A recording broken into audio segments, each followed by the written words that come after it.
It starts with a gun, LSD, and a sentence that haunted John Lennon for the rest of his life. In the summer of 1965, high in the Hollywood Hills, Lennon was surrounded by friends, actors, musicians, and acid. They were all having a blast. But across the room, young actor Peter Fonda leaned in and said one thing no one wants to hear when you're high. I know what it's like to be dead. What?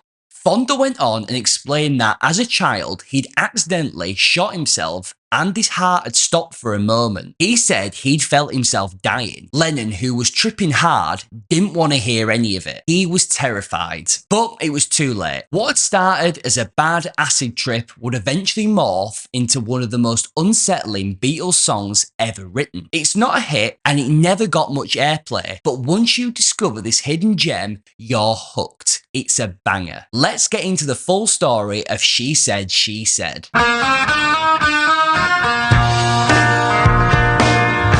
By 1965, the Beatles were supposed to be on top of the world. They were rich, adored, and exhausted. The fame that had once been thrilling was starting to feel like a cage. Their US tour was breaking records, but behind the scenes, they were looking for an escape. And in Los Angeles, they found it in LSD. Look, I've done a whole episode on the Beatles and LSD, so go check that one out. The band took a 5-day break in LA in a rented house owned by actress Zsa Zsa Gabor. They stayed there during late August of 1965. And it's safe to say there were plenty of parties there, and included guests like Roger McGuinn and David Crosby, two members of the Byrds. The Byrds were starting to make a name for themselves on the Sunset Strip, and they knew plenty of actors and filmmakers, like Peter Fonda. So anyway, the parties were insane, as I'm sure that you can imagine. And what's rock and roll without drugs? Now, this is where LSD enters the picture. For John Lennon and George Harrison, it was a revelation. They'd both accidentally previously taken the drug before and were desperate to do it again. John described the experience as like watching himself from the outside. John and I had decided that Paul and Ringo had to have acid because we couldn't relate to them anymore. For Paul McCartney, he wasn't bothered about it. He refused to try it, saying he didn't like losing control. That quiet divide, Lennon going one way and Paul the other, would grow wider with each album that they made together. That night in the Hollywood Hills, the acid flowed freely. But Fonda wouldn't stop talking about death. George and John were unnerved, and eventually the whole party spiraled into surreal discomfort. But John couldn't forget that night. Peter Fonda came in when we were on acid, and he kept coming up to me and sitting next to me and whispering, "I know what it's like to be dead." We were on an acid trip, and the sun was shining and the girls were dancing, some from Playboy, I believe, and the whole thing was really beautiful and 60s.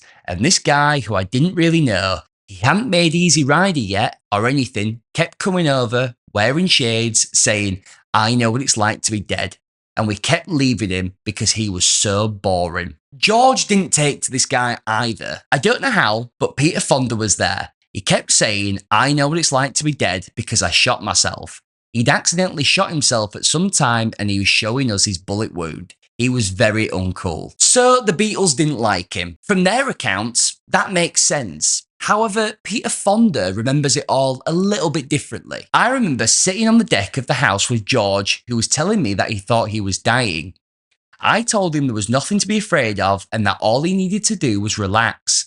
I said that I knew what it was like to be dead because when I was 10 years old, I'd accidentally shot myself in the stomach and my heart stopped beating 3 times while I was on the operating table, because I'd lost so much blood. John was passing at the time and heard me saying, "I know what it's like to be dead." He looked at me and said, "You're making me feel like I've never been born. Who put all that in your head?" It seems like Peter Fonda doesn't want to remember the Beatles despising him being there or them asking him to leave. Well, at least David Crosby does. We were all on acid and John couldn't take it. John said, "Get this guy out of here." When they arrived back in England, John didn't forget what had happened. He began fleshing the lyrics out in his Kenwood home, trying to form this new strange song now that he was fully transformed by LSD. On the home recordings, the song was titled He Said.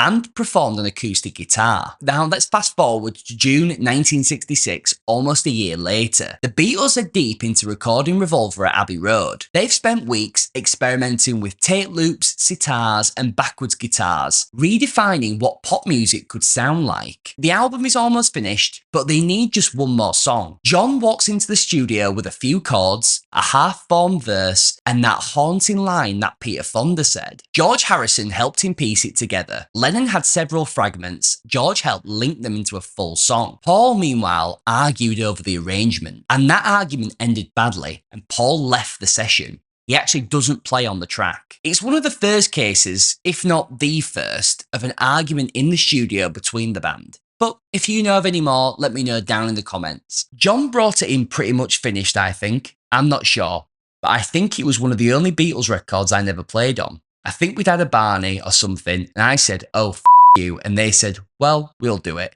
I think George played bass. The rumour is that Paul wanted a piano on the track, as it was added to the recording sheet. But if you actually listen to the song, there isn't a piano on it. Is that what it was that John and Paul thought about? Or is it the subject matter? Because it's about that LSD trip that Paul wasn't a part of in LA.